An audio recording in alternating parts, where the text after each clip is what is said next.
What's up, everyone? It is Riley here from Lacrosse Unlimited, and we have another customer stringing video today.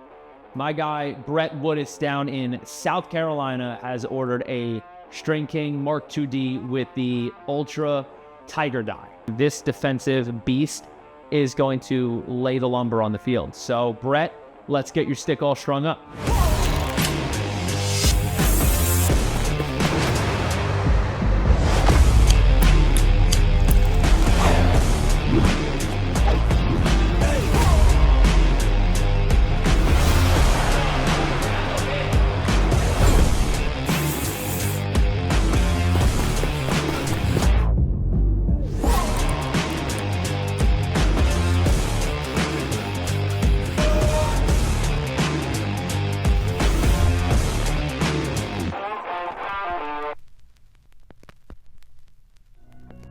All right, so let's get started. As we do with every single stick, we open up our mesh and we find that 9-diamond top row, stretch it out with the rough side gonna be the front or what's on the inside of the stick. My man Brett has ordered this StringKing Mark 2D, and for making it a elite defensive weapon, he wants a high pocket with 2 shooting strings. So we're gonna start off with our top string. We're gonna start through the first top string hole because StringKing, what they do better than most is their stringing holes. Across the board, if you look at any StringKing head, they're gonna have close to 30 sidewall holes. To be completely honest, 30 sidewall holes, kind of ridiculous, but the best part about that is that I'm ridiculous. Stringing should be limitless, and these StringKing heads are one of the only heads on the market where there are no limits. You can truly maneuver a knot or literally anything by a millimeter. Now we're gonna go with our classic top string. We're gonna start stringing back to front because that's what I've always learned to do. So we're gonna do back of the mesh through the next hole, pull it all the way through. We're gonna go through the first top string hole, out through the back of the front of the scoop. Now you'll see this little loop here. I'm gonna put the string down through there. So now reverse, back of the scoop, through the front of the mesh hole. Again, going back through the knot, pulling all that slack out, making sure it's clean. Yank that knot as tight as we can, pulling the mesh. All right, so now we're gonna skip a hole and go to our third, back of the mesh, front of the scoop, down through this loop that's left. Pull it through nice and easy. Pull the mesh over to the side, get that slack out of there so you see that bridge here where the knot's gonna sit. We're gonna try and hug that. So now reversed, back of the scoop, front of the mesh, through the loop, going back through, pulling all the slack out, and you'll see as we yank that tight, you have that top of the bridge of the mesh sitting right between there. Same thing again, this one's skipping no top string holes, but skipping 1 mesh hole. Same exact knot. With experience, it'll just get a lot easier for you. And I understand that there are a million different ways to string a top string. You can't go wrong with the classic. So it just sits flush. It allows for no lip on the scoop, keeps it super tight and consistent, and that's what I've known and loved since I first learned how to string over 10 years ago. Back in the mesh, front of the scoop, yank that out, get all the tension through there. You see the bridge where it's gonna hold.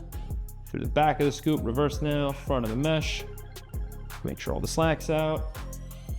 So now we're gonna go through that mesh hole. You can go all the way through. Inside of the sidewall, we're gonna go out to the side. Something I like doing is really wrapping my hand around and pulling it as tight as I can. Now I just fold it over and hold that. So now I can let go of the string. That tension on my finger is gonna be holding it tight.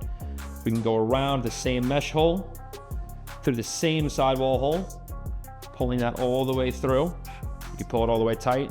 The mesh gets folded here. I just like putting my finger on the inside and really rolling it to the out to make sure it stays tight. Helps get the string all the way through.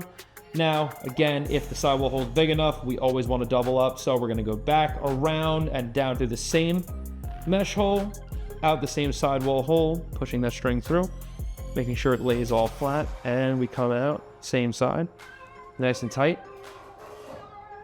However you need to. Anchor that down with a double knot, make sure it never comes undone. And we have officially completed our top string. So moving on to the next, we're gonna go with our sidewall. So sidewall, we're gonna start through the next hole. Same thing as the top string, a double loop start. So we're gonna go up and around. Again, up and around. Same sidewall hole, because thankfully for StringKing, they are big enough. Now before pulling that last one tight, I just like going back through and making sure that they're all as tight as possible and laying completely flat. No twists in the string or anything. For the StringKing Mark 2D, I'm actually gonna skip 2 holes outside of the sidewall, pull that up through the mesh, pull that through, and now you see this loop that's left. I'm gonna go over and down. So now you'll see, making sure it makes a little pretzel. You could just pull it through from here, but again, what I like doing is making sure I go back through the knot, pulling all the slack out of every single spot. Can fully let go, just pinching it with one finger. This tension isn't gonna go anywhere. Allows me to pull the rest of the string through, and we have our first knot. Now, again, keeping that channel moving, we're gonna now skip 2 holes one more time. Keeping it consistent. Something I always say as a rule of thumb is you wanna pull the mesh as far as it could go without manipulating the plastic. So I obviously could have pulled that mesh diamond down 1 more hole, but the fact that I have to really stretch and change the orientation of the diamonds, you don't want to do that.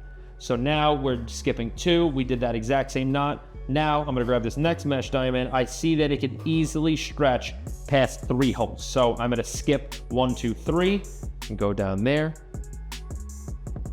Outside of the plastic, up through the mesh, out and around that hole that we left on the loop with the sidewall string, and tie that off. You'll hear a little click when the string is fully fastened, and now I just like pulling the mesh out, making sure I see where it's gonna start stretching, and then we can go from there. So at this point, I'm comfortable with the amount of tie downs we've done. I think it's time to now where we start our other sidewall and match it up so we can really see where the pocket's gonna start. Second sidewall hole, we go with our double loop start. Up and around through the same sidewall hole a second time. Again, these StringKing holes are just perfect for stringers. It just makes my job so easy, and I'm so grateful for that. Back through, pulling all the slack out, making sure it lays nice and flat, no twists in the strings. Okay, making sure it's all clean. Now, always matching the exact same thing we did on the first. So here we skip 2 holes, here we will skip 2 holes. Outside of the plastic, up through the mesh, up and around this little loop that we have, pull all the slack out. Again, if you need to take more time to string, there's no rush.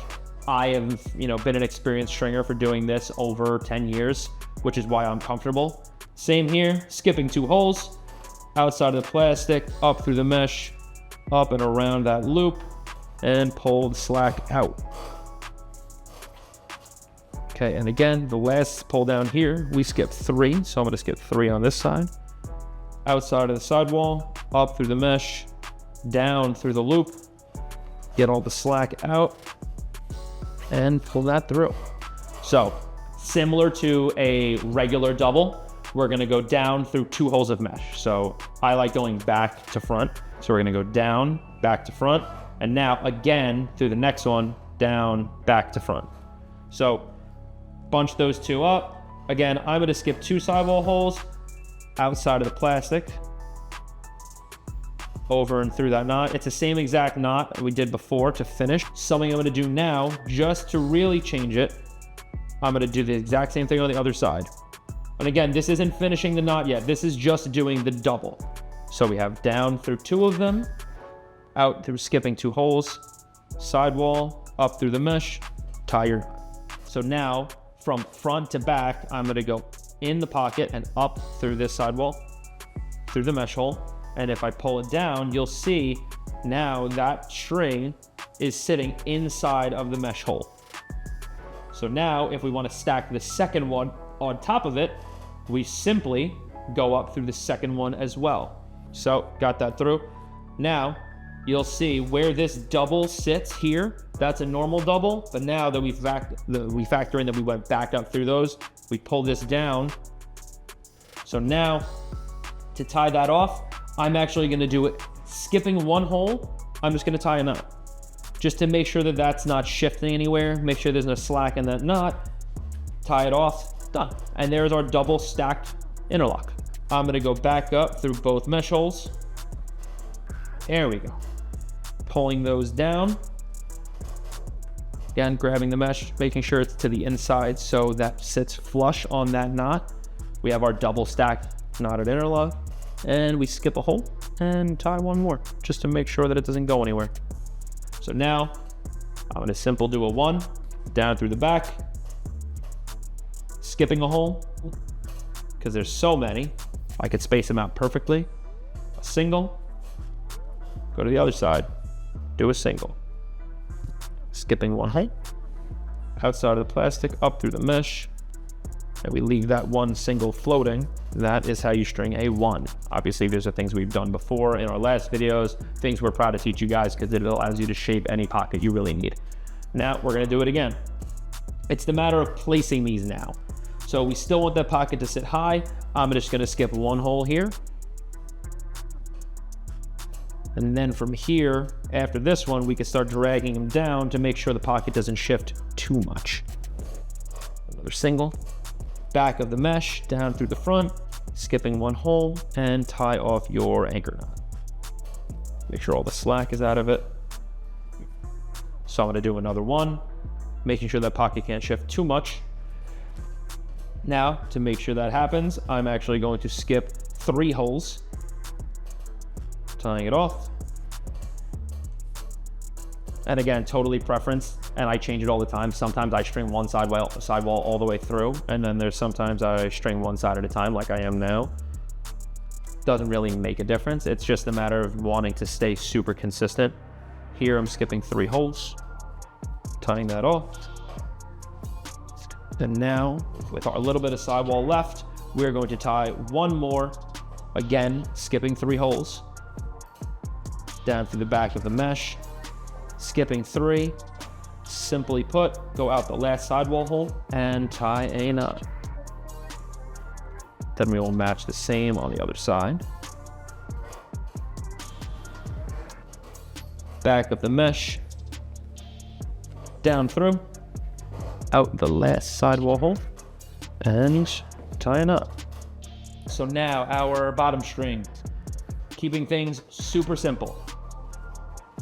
The last 10 diamond row that we ended on, probably where I'm gonna put my bottom string. You can test out different options, trial and error. Luckily for me, I've strung this stick before, so I know where it's gonna work. I'm gonna go in this next 10 diamond row where I finished my sidewall. So I'm gonna skip the 10th and the 9th hole. I'm gonna go up through the 8th, and I'm going to simply weave them through, up, down, until I get to the other side on the opposite, which would be the technical 3rd hole. Okay. I like pulling the string all the way through. I like grabbing both ends, making sure they're even, just for consistency's sake. Being that there's so many sidewall holes, I like looping around and going to the next sidewall hole 2 times to make sure there's really no room for that knot to come slip out. Make sure the tension stays nice and tight. Going through the next sidewall hole or bottom string hole. Now at this point, what I would recommend doing is pulling it a little tighter than you plan on keeping it, just so the pocket has a little more room to break in, because the strings do loosen up over time. Same thing as everything, tie a double knot to finish this off. Super tight, super clean. Make sure everything lays flat. Don't want any bunching in the knots so it can't get messed up later on. All right, and then from here, we have our completed bottom string. You will see, generally, we have a high pocket where any defenseman is gonna have a breeze using this stick. Again, just for time's sake, I like breaking in the stick just a little bit more after I put the bottom string in. So pound that pocket in just a couple more times, nothing crazy. All over, make sure it's really worked in, and you'll see once a ball drops in there, that is a stick with a pocket that sits in the upper third. So not the scoop, but the end of the first third. Second third would be dead middle, and then a low pocket would be the third. Here we are. This is our high pocket. So now let's cut and burn all these strings, and then we'll add some shooters.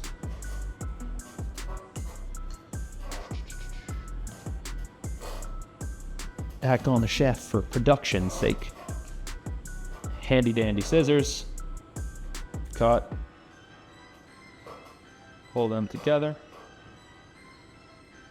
Cut them. Grab our torch.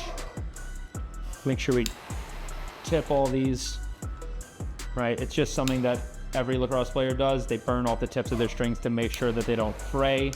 It just gets annoying once they do. Some guys like letting it fray on purpose, but then you have a lot of stringing issues where the pocket's able to come loose. It's just not ideal. Doesn't change much, but definitely something to avoid with ease. So burn these off, nice and easy. Now we will go with our shooters. So Brett in his high pocket wants 2 straight shooting strings. Luckily for us, we have them right here. What I like doing is wrapping around the plastic. So I'll actually just go through this hole, and in the back, I'll go down through that 9 diamond hole. You'll see now I just make sure my strings are even, okay? Shooters are super simple. You don't want to overthink it. Now I'm going to put this one through the front into the back of the mesh. You're weaving up and down the entire time, right? What I like doing is always saying the top of the front of the stick or the face of the stick is the top and the back of the stick is the bottom. That meaning that when I'm stringing these shooting strings, I'm consistently going front, top, back, bottom. So you'll see as I go through here, make sure here, front of the stick, top, back of the stick, bottom, and now just nice and smooth, slowly pull those through, make sure they lay flat, and that's it. We just follow that pattern all the way through. Front, top, back, bottom, making sure there's no bunching in here. Obviously, if there is, no big deal. You'll be able to fix that before you tie off your finishing knot. All right, just finishing, going through here all the way. Front, top, back, bottom, making sure it lays super flat. With the softer meshes, this gets super easy to get bunched up. So you just want to be a little careful as you're stringing it through. Right, as you see, I'm just slowly fixing it as I go through because it's just, experience. I know where it's going to bunch. I just feel like doing it as I go. So now I'm happy with that. I'm cool with it. I'm going to tie my finishing knot with a simple loop around itself. Pull those 2 aglets through. Okay, so just a simple loop finish. Pull both of those strings through. Tie that knot. Rock it through. And then we have our first shooting string. Now, skipping 1 row, we're going to do our second with the exact same process. So around the sidewall plastic, next 9 diamond row up, weave it through. So we're going to go front is top, back is bottom, weaving all the way through, nice and easy. Again, you can afford to make this string a little bit tighter because it controls the release point of the ball. Not too tight to where the ball is going to lip on it or get stuck on it or really hit it too hard, but you want it to be a point where it does allow the ball to lift out of your pocket. Finishing, weaving through this 9 diamond row, nice and easy. Last one. Okay, so now we see our last part is finishing around the plastic. Same thing, holding those strings, making sure they lay nice and flat, keeping it consistent. I'm happy with that tension there, so I'm going to simply tie my loop finish and then we will cut and burn.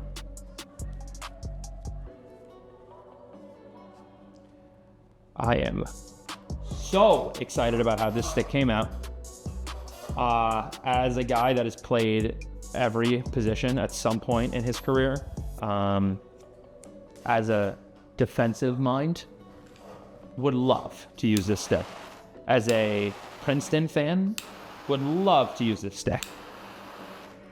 Here is Brett's StringKing Mark 2D with a Ultra Tiger Die, a StringKing Type 5S mesh pocket that sits high with 2 shooting strings for my man in South Carolina. So again, this is Riley here from Lacrosse Unlimited. We would like to thank you, Brett, for ordering this stick.